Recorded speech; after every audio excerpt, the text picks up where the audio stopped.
जो चर्चा आई कि जन्म कर्म चिमे दिव्यम एवं यो वेति तत्वतः त्यक्त्वा देहम पुनर्जन्मा नैति मामेति सो अर्जुन। हे अर्जुन, जो मेरे आविर्भाव तथा कर्मों की दिव्य प्रकृति को जानता है वो इस शरीर को छोड़ने पर से भौतिक संसार में पुनः जन्म नहीं लेता, अपितु मेरे सनातन धाम को प्राप्त होता है। सनातन धाम, दो कंडीशंस बताई, मेरे जन्म की दिव्यता और मेरे कर्मों की दिव्यता।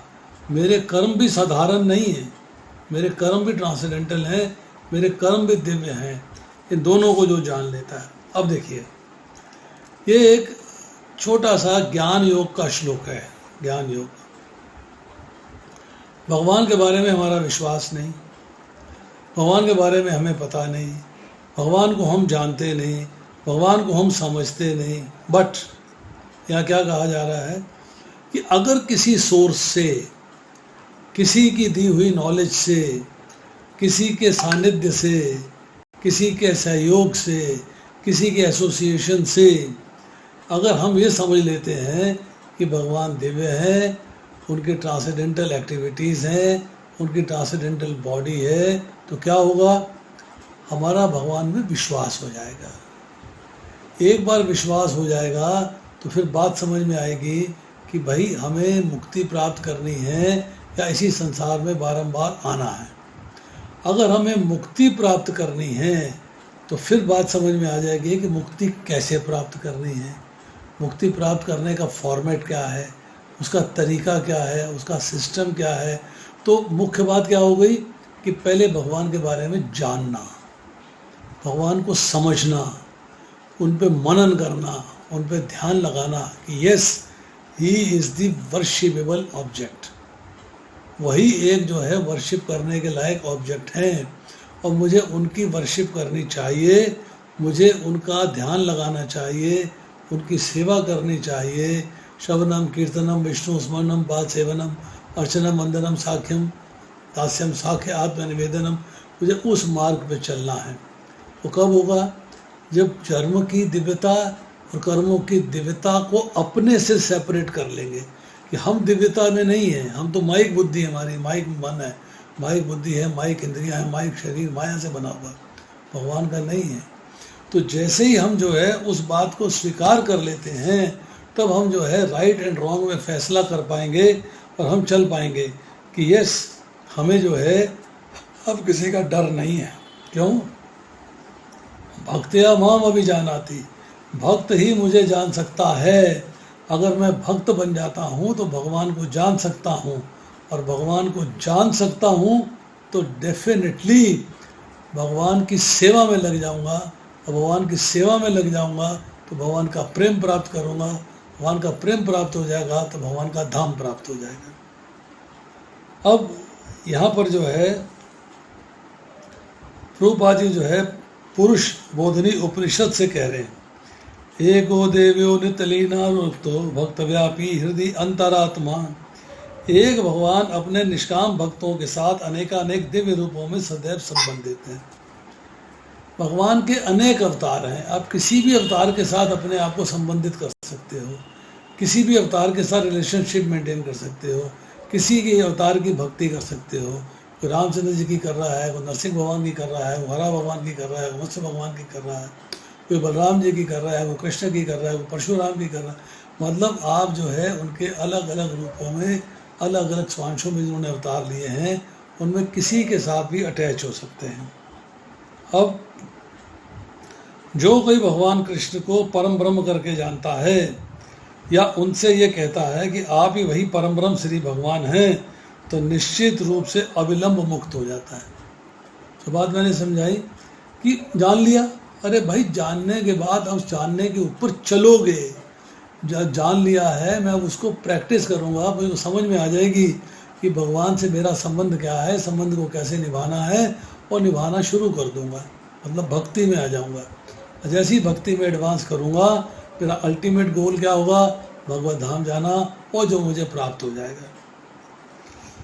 इसके बाद प्रभुपाद जी लिखते हैं श्रुताश्वर उपनिषद 3.8 से, तमे विदित्वाति मृत्यु मेति नान्य पंथा विद्यते अन्याय श्री भगवान को जान लेने से ही मनुष्य जन्म तथा मृत्यु से मुक्ति की पूर्ण अवस्था प्राप्त कर सकता है।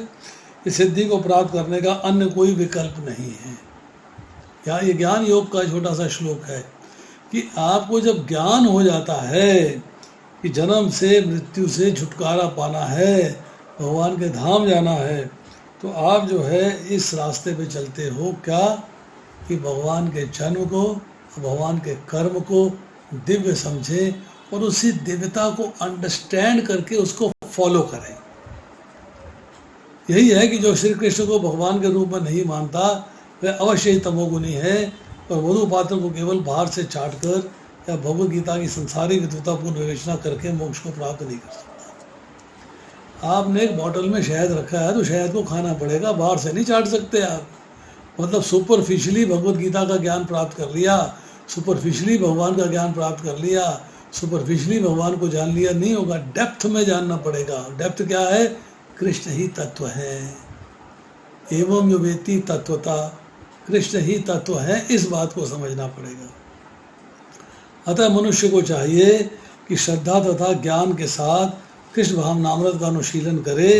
यही सिद्धि प्राप्त करने का उपाय है। अगर आपको भगवान से प्रेम प्राप्त करना है, भगवान के धाम जाना है, तो उपाय यही है। अब देखिए, अचिंत्य शक्ति योग माया। अब भगवान के प्राकट्य की बात करते हैं। भगवान की एक अचिंत्य शक्ति है जिसका नाम है योग माया। योग माया के द्वारा इस प्राकृत ब्रह्मांड में भगवान प्रकट होते हैं दिव्य जन्म और दिव्य लीला करने के लिए। देखिए क्या कंट्रास्ट है। ब्रह्मांड प्राकृत है अर्थात माया का बना हुआ है, भौतिक सृष्टि भौतिक है, परंतु भगवान का प्राकट्य जो है इसके अंदर वो दिव्य है और उनकी लीला भी दिव्य है और भगवान अलौकिक लीलाएं करते हैं। भगवान कहते हैं मैं सर्वेश्वर हूँ, स्वेच्छा से अपनी मर्जी से अपने भक्तों को लीला रस का आस्वादन करने के लिए दृष्टिगोचर होता हूँ, अपनी मर्जी से आता हूँ।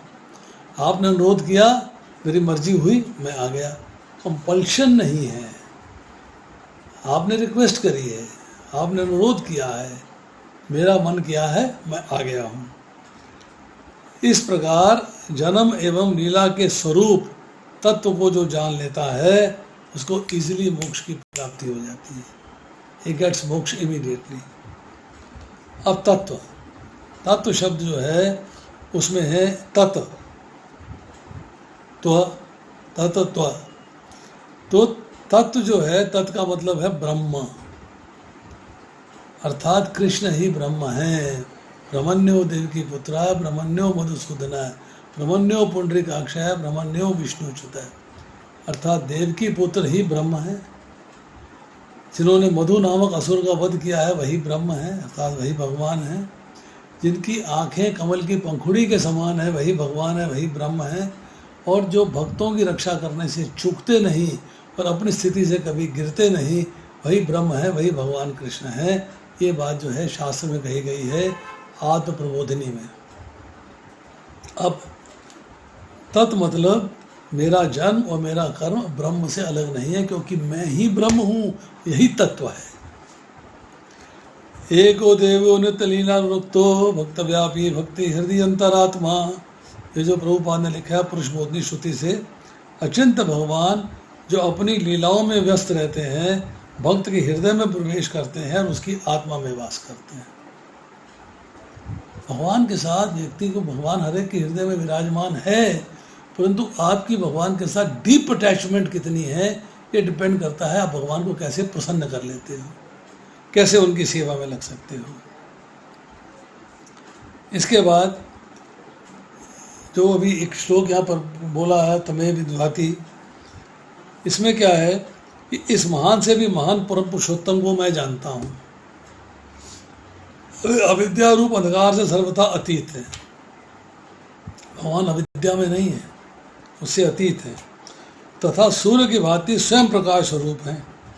उनको जानकर ही मनुष्य मृत्यु का उल्लंघन करने में समर्थ है, मृत्यु से पार पा जाता है। इस जन्म के मृत्यु बंधन से सदा के लिए छुटकारा पाने में समर्थ होता है और परम पद की प्राप्ति के लिए इसके सिवाय दूसरा कोई मार्ग नहीं है। अब देखिए, अब भगवान का प्राकट्य कैसे हुआ है, भागवतम में चलते हैं। इसको लॉजिक से नहीं समझा जा सकता, फेथ, श्रद्धा से समझा जा सकता है, विश्वास से समझा जा सकता है। अब जन्म कर्म जिमें दिव्यम, इसके बारे में रामानुजाचार्य, मधुसूदन सरस्वती महाराज, सब लोग क्या कहते हैं?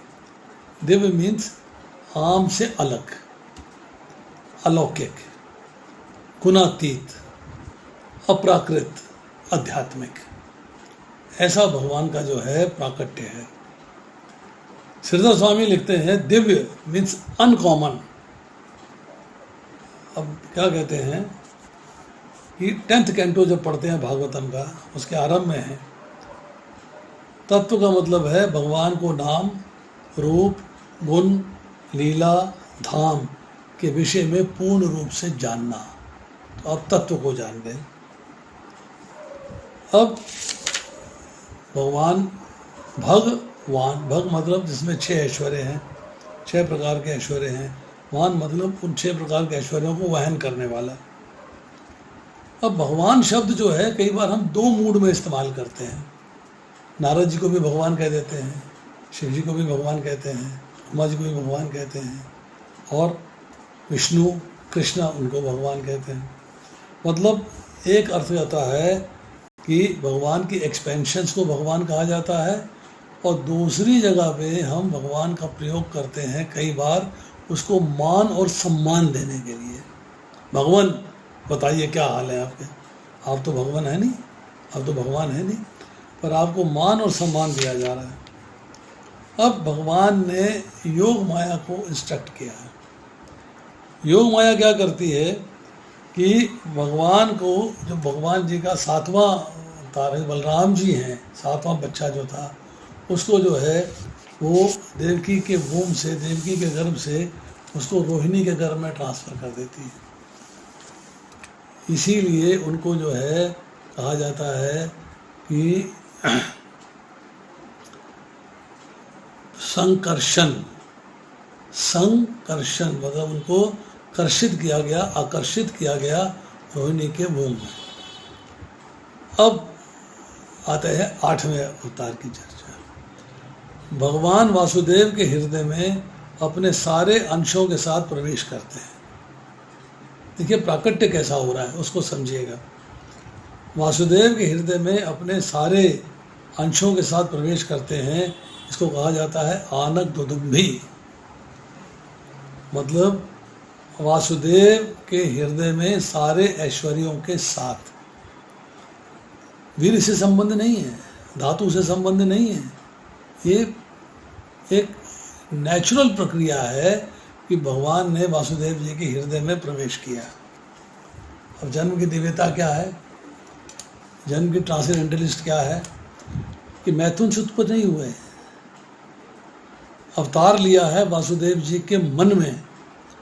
वासुदेव जी से वात्सल्य स्नेह पाने के लिए उनके मन में भगवान का रूप उतर गया है।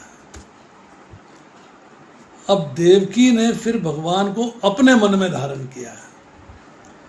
जैसे एग्जाम्पल दिया गया है कि प्राची दिशा चंद्रमा को धारण करती है, जन्म नहीं देती, कोई संपर्क नहीं रहता, तो देवकी के का चंद्रमा की सी शीतलता प्राप्त हो गई, फिर हृदय से गर्भ में धारण हो गए।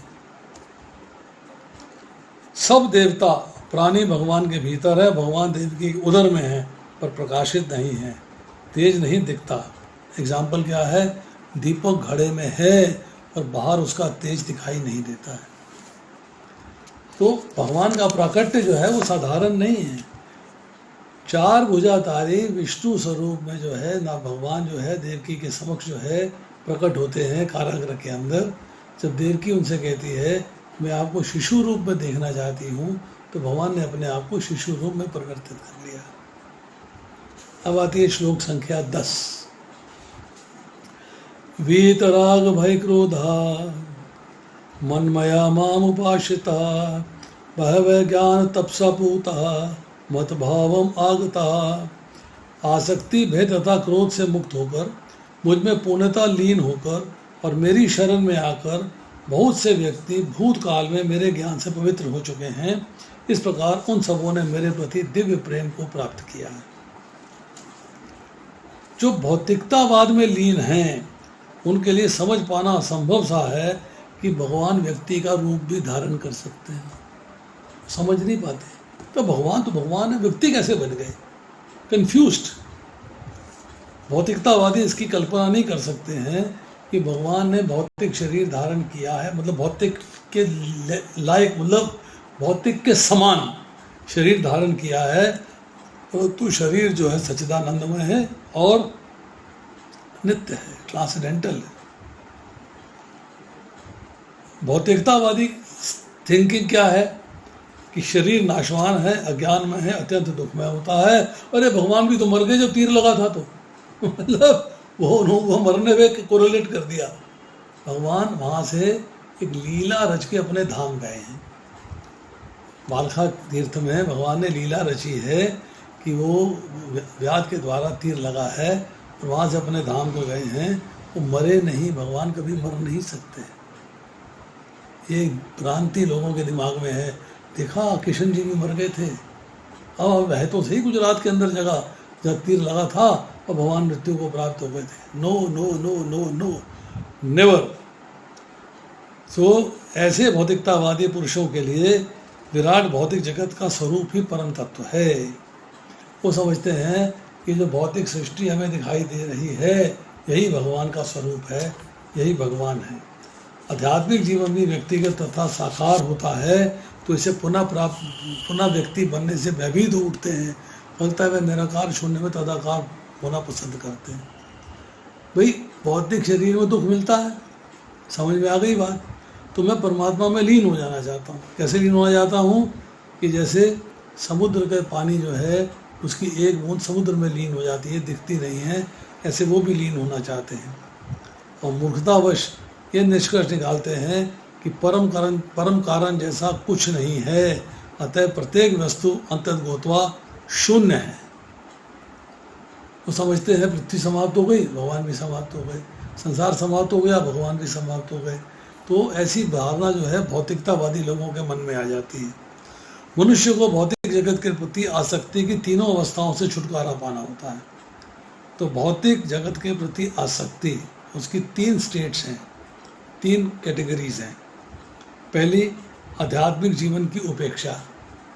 वो भगवान की भक्ति के मार्ग में आते ही नहीं, आध्यात्मिक जीवन को डिस्कार्ड कर देते हैं, उपेक्षा कर देते हैं। दूसरा, आध्यात्मिक साकार रूप का भय। अगर मैं अध्यात्म में चला जाऊंगा, भगवान को सगुण साकार मानना पड़ेगा। मैं तो उन्हें बिंदु मात्र मानता हूँ, निराकार मानता हूँ, तो उससे डर लगता है उसको।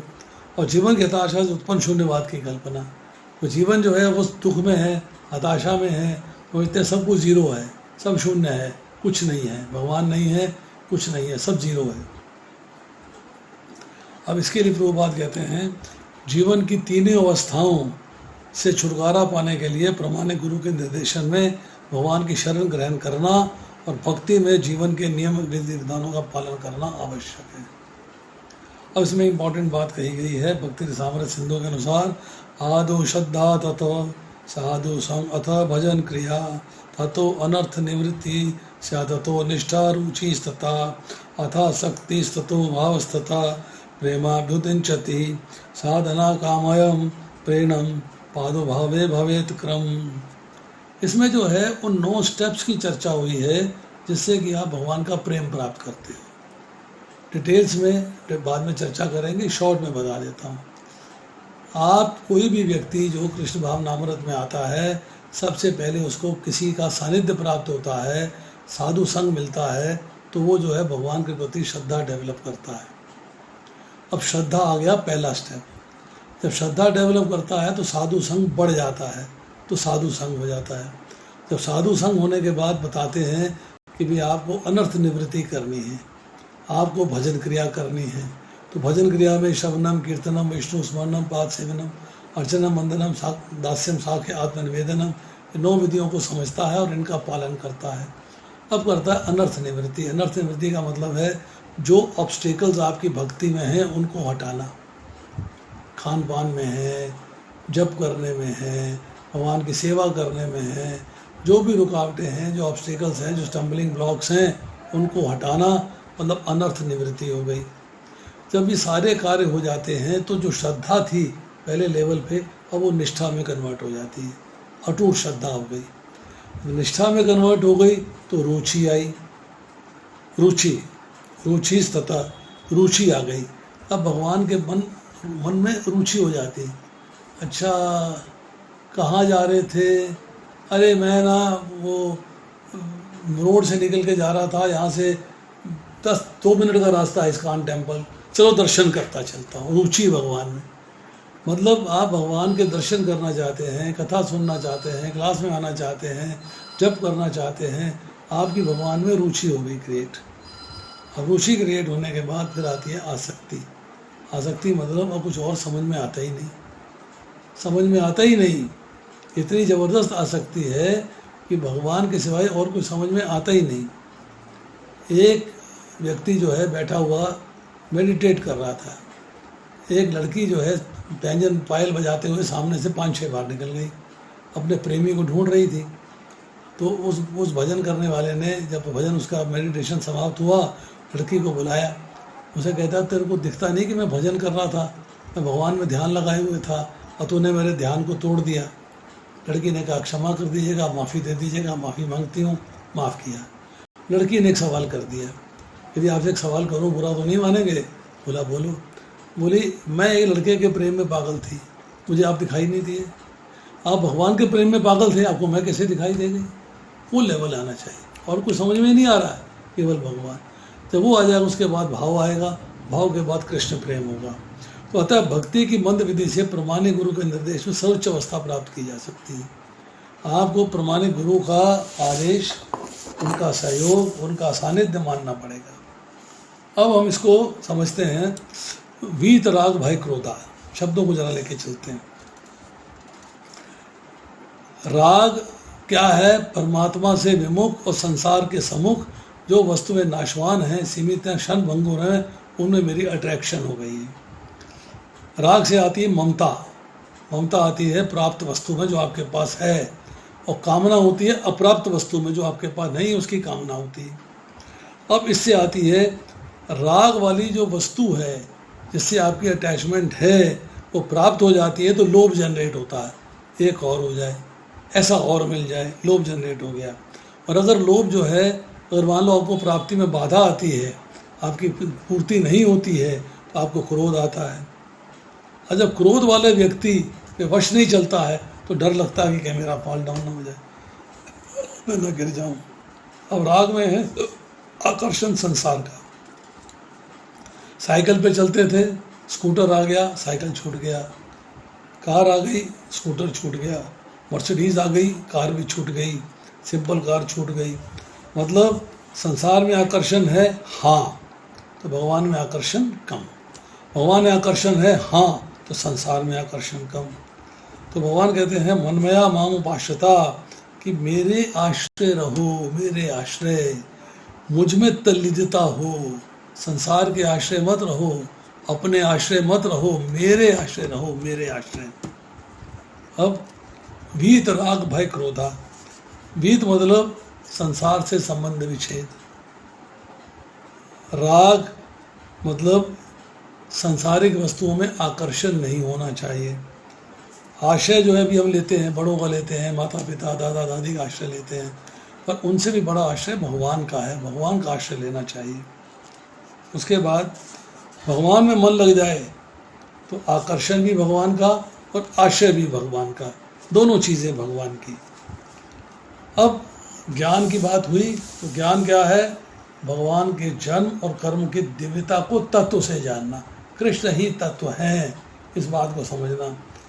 और ज्ञान तप, यहाँ जो ज्ञान तप की बात हो रही है कि नाशवान जो वस्तुएं हैं, संसारिक भोगों की वस्तुएं हैं, उनको अपना ना मान के उनको आस्ता आस्ता उनसे वैराग्य प्राप्त करना, उनको छोड़ना। अब भगवान कहते हैं, मेरे स्वरूप की नित्यता एवं साक्षात अनुभूति करके उनके राग भय क्रोध आदि छूट जाते हैं। एक बोतल लीजिए, उसमें हवा है, पानी में डालिए, हवा बाहर निकलेगी, पानी अंदर जाएगा, हवा बाहर निकलेगी, पानी अंदर जाएगा। हवा है सांसारिक आकर्षण और पानी है भगवान। जब पानी आपके मन में आएगा, मतलब भगवान आपके मन में आएंगे, तो सांसारिक आकर्षण निकलते चले जाएंगे, समाप्त होते चले जाएंगे। तो भक्त लोग जो हैं वो मेरे शरणागत हो जाते हैं, मेरे जन्म और लीला के श्रवण कीर्तन में निमग्न रहते हैं। तो इस तरह जो है भक्त जो है वो भगवान के प्रति अपने आप को समर्पित कर देता है। अब देखिए श्लोक संख्या 11, समर्पित कर दिया। समर्पित कैसे किया? ये यथा माम प्रपद्यन्ते तां तथा एव भजामि अहम् मम वर्तम अनुवर्तन्ते मनुष्या पार्थ सर्वशः। तो जिस भाव से मेरी शरण ग्रहण करते हैं उसी के अनुरूप मैं उन्हें फल देता हूँ। हे पार्थ, प्रत्येक व्यक्ति सभी प्रकार से मेरे पथ का अनुगमन करता है। भगवान हम अपने बारे में बताएं, people follow the path I follow, they will follow the path I follow. फिर कहते हैं कि कृष्ण प्रत्येक व्यक्ति की अनुभूति के विषय हैं, इस तरह कोई भी और सभी अपनी इच्छा के अनुसार तुष्ट होते हैं। नंबर 1, दिव्य जगत में भी कृष्ण अपने भक्तों से उनके चाहने के अनुसार दिव्य प्रकृति का विनिमय करते हैं। कोई एक भक्त कृष्ण को परम स्वामी के रूप में चाह सकता है, दूसरे अपने सखा के रूप में, तीसरा अपने पुत्र के रूप में, चौथा अपना प्रेमी के रूप में। कृष्ण सभी भक्तों को समान रूप से उनके प्रेम की प्रगाढ़ता के अनुसार फल देते हैं। शुद्ध भक्त यहाँ पर भी और दिव्य धाम में भी कृष्ण का सानिध्य प्राप्त करते हैं और भगवान की साकार सेवा कर सकते हैं, उनकी प्रेमा भक्ति का दिव्य आनंद प्राप्त करते हैं। जीवात्मा के अस्तित्व को मिटाकर आध्यात्मिक आत्मघात करना चाहते हैं, कृष्ण उनको भी अपने तेज में लीन करके, ब्रह्म ज्योति में लीन करके उनकी सहायता करते हैं। उनमें से जो कोई निर्विशेष सत्ता में दृढ़तापूर्वक स्थित नहीं हो पाता, वह अपनी कार्य की सुप्त इच्छाओं को प्रदर्शित करने के लिए भौतिक क्षेत्र में वापस आते हैं। कहीं ना कहीं सटल डिजायर रह गई है तो आप ब्रह्म ज्योति से भी वापस आ जाओगे। नौ, प्रत्येक व्यक्ति की सफलता भगवान की कृपा पर आश्रित है। मैंने आपको पिछली बार एग्जाम्पल दिया था, अगर आपको भगवान को प्राप्त करने की तीव्र उत्कंठा है तो कार्य आपको करना है, कृपा भगवान ने करनी है, उनकी कृपा पे आश्रित हो, पर मेहनत तो आपको करनी है, प्रोसेस आपको फॉलो करना है, उस पर जो आपको कृपा करनी है वो भगवान ने करनी है कि यस, इसने इतना काम कर लिया है, इतनी मेहनत कर ली है, इसने योग्यता प्राप्त कर ली है, he is eligible to come back to my abode.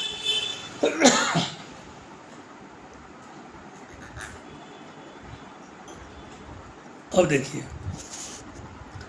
Prabhupada जो है भागवतम के दूसरे स्कंद के तीसरे अध्याय के 10वें श्लोक को कोट करते हैं। अकाम सर्व कामो व मोक्ष काम उदारथी तीव्रेन भक्ति योगे न यजेत पुरुषम परमा। मनुष्य चाहे निष्काम हो या फल का इच्छुक हो या मुक्ति का इच्छुक ही क्यों ना हो, उसे पूरे सामर्थ्य से भगवान की सेवा करनी चाहिए, जिससे उसे पूर्ण सिद्धि प्राप्त हो सके। इसका पर्यावसान कृष्ण भावनामृत में होता है। एंड रिजल्ट है कृष्ण भावनामृत। भगवान का प्रेम प्राप्त करना है तो आपको कृष्ण भावनामृत में जाना पड़ेगा। अब देखिए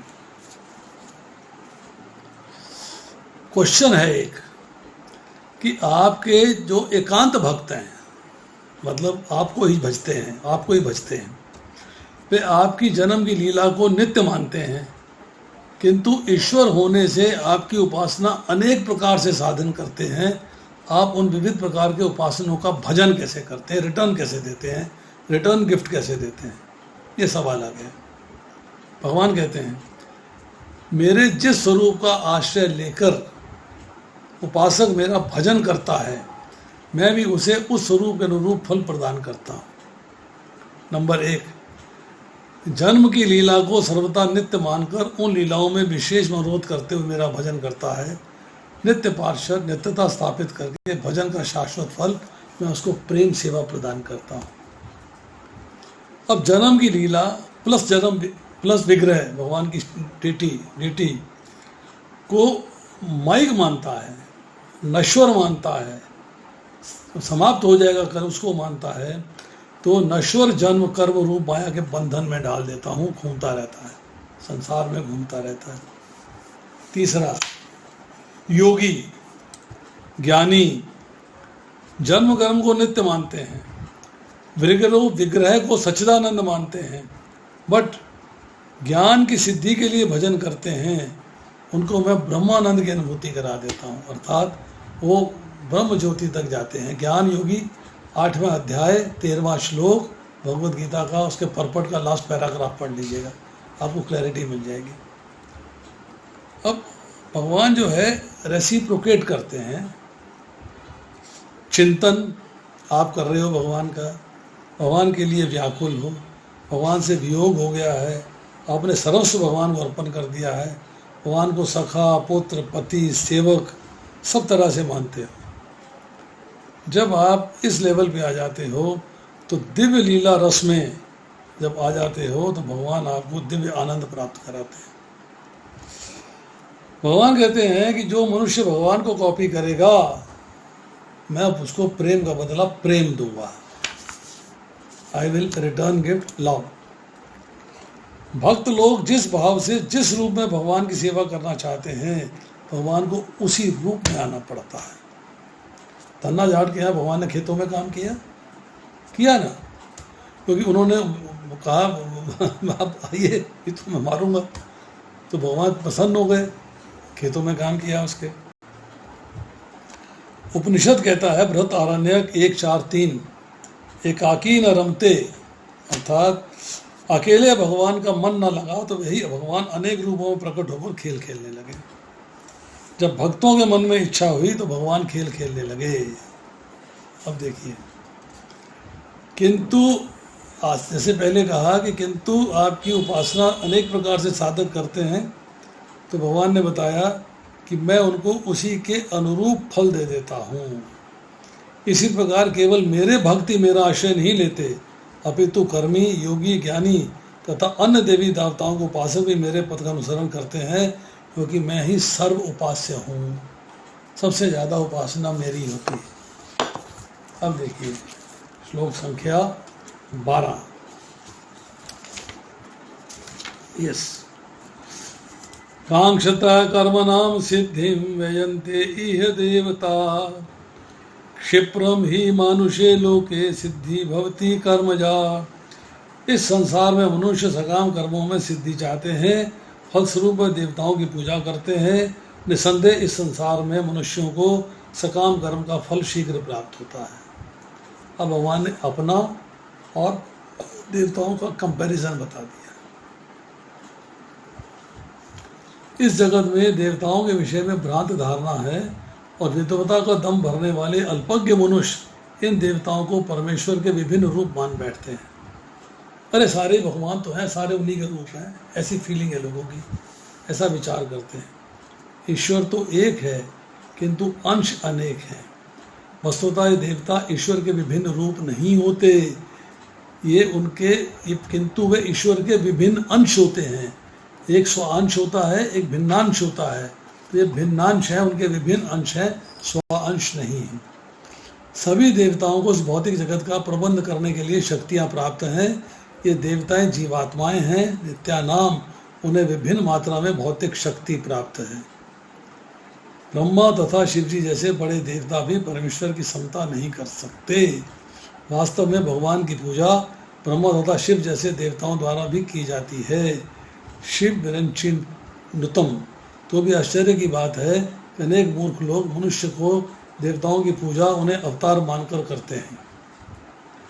निर्विशेषवादियों के अग्रणी श्रीपाद शंकराचार्य तक मानते हैं कि नारायण या कृष्ण इस भौतिक सृष्टि से परे हैं, फिर भी मूर्ख लोग हित ज्ञाना देवताओं की पूजा करते हैं क्योंकि वे तत्काल फल चाहते हैं। इस संसार के देवता तथा उनके पूजक इस संसार के संहार के साथ ही विनष्ट हो जाएंगे। जब प्रलय आती है सब लोग नष्ट हो जाते हैं। जब महाप्रलय होती है सारे लोग नष्ट हो जाते हैं। जब प्रलय आती है तो ऊपर के 4 लोग रह जाते हैं, बाकी सारे नष्ट हो जाते हैं।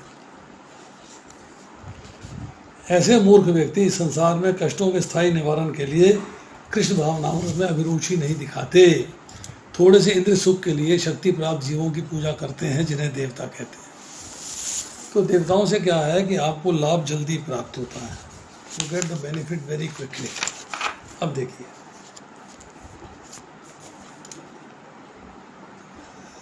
भगवान कह रहे हैं कि उन समस्त उपासकों में जो सकामी पुरुष हैं, जो अपनी कामना की पूर्ति चाहते हैं, वो मेरी भक्ति का मार्ग छोड़कर शीघ्र फल प्राप्त करने के लिए देवताओं की भक्ति करते हैं, तो उन्हें जो है मेरी भक्ति में मेरा धाम प्राप्त नहीं होता।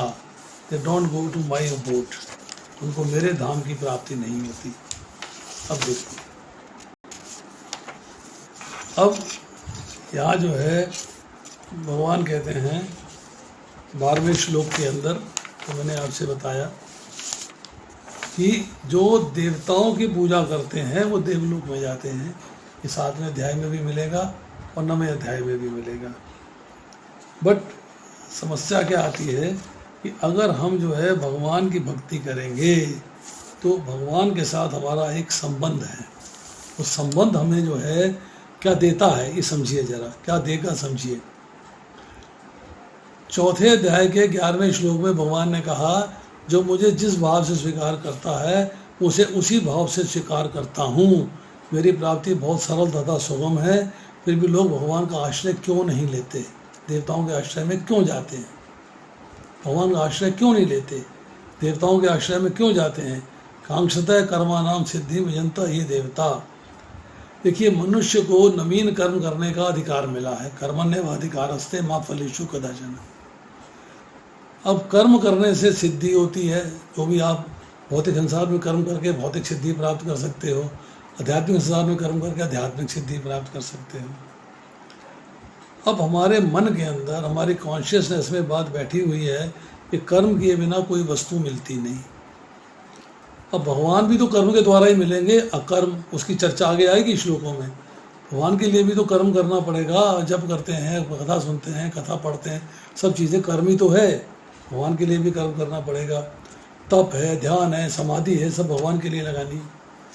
पर हम जो है जब सच नहीं देख पाते, सत्य नहीं देख पाते, रियलिटी देख नहीं पाते कि हम कर्मों को भौतिक संसार की वस्तुओं के प्रति इस्तेमाल करते हैं कि उनसे वो प्राप्त हो जाए, ऐसे कर्म करते हैं कि भौतिक संसार के सुख भोग आनंद प्राप्त हो जाए, जो नित्य प्राप्त नहीं है, परिवर्तनशील है, समाप्त हो जाएंगे।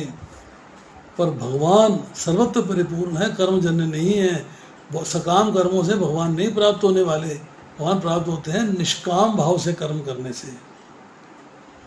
अब भगवत प्राप्ति में संसारिक कर्मों के नियम नहीं चलते, ये हम आगे जाके 18वें श्लोक में 16वें श्लोक में जाके हम करेंगे। जैसे मैंने पहले बताया कि भगवान की प्राप्ति है उत्कट अभिलाषा से और भगवान की कृपा से। अब भगवान की कृपा कैसे होती समझिएगा। एक उदाहरण दिया है, देवताओं की एक क्वालिटी है कि अगर आप देवताओं का विधि पूर्वक उपासना करेंगे, उनकी पूजा करेंगे, उनकी भक्ति करेंगे, तो देवता प्रकट होंगे और आप जो मांगोगे आपको देंगे। मीन्स उनकी सेवा करी, उनकी पूजा करी, उनकी अर्चना करी, देवता सेटिस्फाई हुए तो आपने जो मांगा है आपको देंगे। हम द्रुपद महाराज की कथा जानते हैं, उन्होंने शिवजी की पूजा करी है, शिवजी प्रकट हुए हैं, पुत्री प्राप्त हो, तो द्रुपद महाराज ने कहा मैंने तो पुत्री मांगी नहीं, आप प्रकट हुए मुझसे पूछो वर मांगो। अब वर मांगता मुझे पुत्र चाहिए, आपने कहा पुत्री प्राप्ति मुझे नहीं चाहिए। शिवजी कहते हैं भैया वरदान तो दे दिया, अब तो वापस हो नहीं सकता, और यही पुत्री आगे बन के पुत्र बन जाएगी। तो शिखंडी बनी, वो स्टोरी एक अलग है, कैसे बनी क्या हुआ उसके फिर कभी चर्चा करेंगे। परंतु देवता जो है बाध्य हैं कि जब आप उसकी आराधना करोगे, पूजा करोगे, उनकी रिक्वायरमेंट के हिसाब से, तो आपको वर देंगे, जो आपको चाहिए आपको प्रदान करेंगे। ऐसे ही दुकानदार है, पैसा लेता है और सामान देता है, वो पूछता नहीं आपको सामान किस लिए चाहिए, वो वरी नहीं करता सामान किस लिए चाहिए। उन्हें जहर मांगा, पैसा दिया, जहर दे देगा, पॉइजन, शराब दे देगा, सिगरेट दे देगा, तंबाकू दे देगा, जहर दे देगा, उसको तो धन चाहिए। तो देवता को तो उसकी अपनी पूजा चाहिए, जो पूजा करेंगे। अब वेदों के जो पहले दो हैं, जैसे हम जो कहते हैं कि जो पहले उसके मंत्र हैं 80,000 मंत्र जो है 80,000 जो श्लोक हैं वो सारे जो है ब्राह्मण और संहिता का जो पाठ है वो सिर्फ यही है कि आपको भोग विलास के लिए अपने संसारिक सुख भोग के लिए किस देवता के कौन से मंत्र करने चाहिए, क्या पढ़ने चाहिए, क्या सुनने चाहिए। परंतु भगवान क्या है, भगवान परम पिता है। पिता कभी भी संतान का बुरा नहीं चाहता। तो भगवान को वस्तु देने का अधिकार है, भगवान को आपसे सेवा लेने का भी अधिकार है। आपसे सेवा चाहते हैं, आपका प्रेम चाहते हैं, परंतु संतान को पिता से कुछ लेने के लिए कुछ कीमत नहीं देनी पड़ती, मूल्य नहीं देना पड़ता। Don't have to pay anything. But भगवान भी बड़े स्मार्ट हैं। अगर आप उनसे पॉइजन मांगोगे तो आपको पॉइजन नहीं देंगे, मतलब भौतिक सुख भोग की आकांक्षा करोगे तो भगवान नहीं देंगे। योग क्षेमम वहामी अहम, जो तेरी भक्ति के मार्ग में अवरोधक है उसे हटा देता हूँ, जो भक्ति के मार्ग में आगे बढ़ने के लिए संभावित है उसको मैं दे देता हूँ। तो पिता वही देगा जिसमें बच्चे का हित हो, तो भगवान आपको वही देंगे जो आपके हित में है।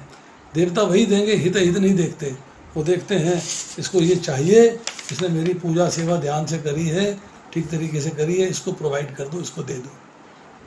तो हमें बहुत सोच समझ के भगवान की सेवा करनी है, बहुत सोच समझ के भगवान के मार्ग पे चलना है। तो सोचना समझना क्या है, जन्म कर्म में दिव्यम, भगवान के जन्म को, भगवान के कर्मों की जो लीला है उसको दिव्य मानना है, साधारण नहीं मानना है।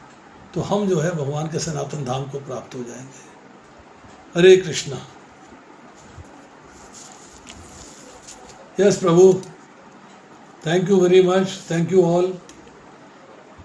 कोई प्रश्न है किसी का? हरे कृष्ण प्रभु जी। Who is calling? आपके पश्चात। बोलिए माता जी, बोलिए बोलिए बोलिए बोलिए। धन्यवाद, धन्यवाद बोलने के लिए। Thank you, thank you. Hare Krishna. अच्छी लगती है।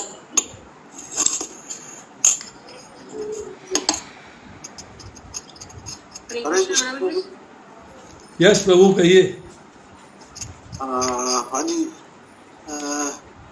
प्रभु जी, वो ये जो है हमें जैसे लीला है भगवान की, अलग अलग आयु में अलग अलग लीला करी, लेकिन हमें जो बाल लीला बहुत मोहित करती है, बहुत प्रेम आनंद आता है। तो इसका और आगे भी उन लोगों का फिर ज्यादा प्रेम इसी लीला में ज्यादा आता है, बाल बनवा लीला। तो क्या ये सही है या मतलब अलग भाव से देखते हैं, क्या है? प्रभु जी, भगवान की हर लीला प्रेम में है। आपको जिसमें आ जाए, आपको जिस लीला में आनंद आ जाए वही प्रेम में है। आवश्यक थोड़ा है कि वो कम है, वो दूसरी ज्यादा, दूसरी ज्यादा, पहली कम, ऐसा कुछ नहीं है। अच्छा, वो आपके भाव पे डिपेंड करता है। अब बाल लीला जैसे उनको सुलाना, बात करना, उनसे खेलना, करिए, करना। इसने मना किया क्या? करिए, हाँ जी। जरूर करिए, अवश्य करिए। इसकी भी उतनी इम्पोर्टेंस है, ईश्वर को उतना ही भाव, भगवान इतना उसी भाव से लेते हैं जैसे कुंती महारानी ने की थी, या आगे जाके जो द्वारकाधीश बने वो उसमें की लोगों ने, सारी लीला अलग अलग है, हर आयु में हर उनके प्रभु जी देखिए, आपकी संतान आपको जन्म से लेके और बुढ़ापे तक प्रेम होता है, अलग अलग लेवल पे चलती है। आपको बचपन याद करके आनंद आता है, किसी को जवानी याद करके आनंद आता है, किसी को बुढ़ापा याद करके आनंद आता है। संतान तो वही है, आपका मूड है, आप जिस मूड में एंजॉय करना चाहते हैं उस मूड में करिए। हाँ जी, ठीक है प्रभु जी। वैसे तो सारी लीलाएं आनंदित है, जो भागवतम पढ़ रहा था उसमें अजब सब कथाओं में सब आनंद आता है बहुत, लेकिन कई बार ऐसा जो मर्जी करिए, जो मर्जी सुनिए, जिसमें मर्जी आनंद लीजिए। ठीक है प्रभु जी, धन्यवाद। चरण प्रणाम। अभी for your information to all, मैं एक प्रोग्राम कर रहा हूँ ट्यूसडे को शाम को 8:30 से लेके 9 बजे, 9:30 बजे तक। दैट विल बी, वो प्रोग्राम होगा कि घर में भगवत गीता कैसे पढ़नी चाहिए। 8:30 स्टार्ट करेंगे, 9:30 बजे ख़त्म कर देंगे। दूसरा लेक्चर करूँगा जो मैं बुधवार करता था 8:30 से 9:30, उसको ट्रांसफ़र कर देंगे थर्सडे को। थर्सडे करेंगे, क्योंकि बीच में ट्यूसडे के बाद वेडनेसडे मिल जाएगा तैयारी करने के लिए, प्रिपरेशन भी करना होता है। तो थर्सडे को करेंगे 8:30 से लेकर 9:30 तक। उसमें चल रहा है भगवद गीता का 13वां अध्याय। और फिर ये आज का लेक्चर है सैटरडे का। थर्सडे के बाद फ्राइडे छुट्टी रहेगी, लेक्चर नहीं होगा। और सैटरडे को लेक्चर होगा फिर 8:30 से लेकर 9:30 तक। हमने 4 से 5, 5 से 6 का टाइम चेंज करके 8:30 से 9:30 कर दिया है, जहाँ पर कि इस वक्त चौथा अध्याय चल रहा है और चौथा अध्याय चलता रहेगा। हरे कृष्ण प्रभु जी, प्रणाम। प्रणाम प्रभु जी। हरे कृष्ण प्रभु जी, प्रणाम। पीछे की चाबी कहाँ है? बोलो पूरे पूरे जी। हरे कृष्ण प्रभु जी, प्रणाम। दंडवत प्रणाम प्रभु। किसी की आवाज आ रही, किसी का माइक ऑन है। जी प्रभु जी, समझ में नहीं आ रहा किसकी है ये। प्रभु जी, ये जो हम पीरियड को 4 से 5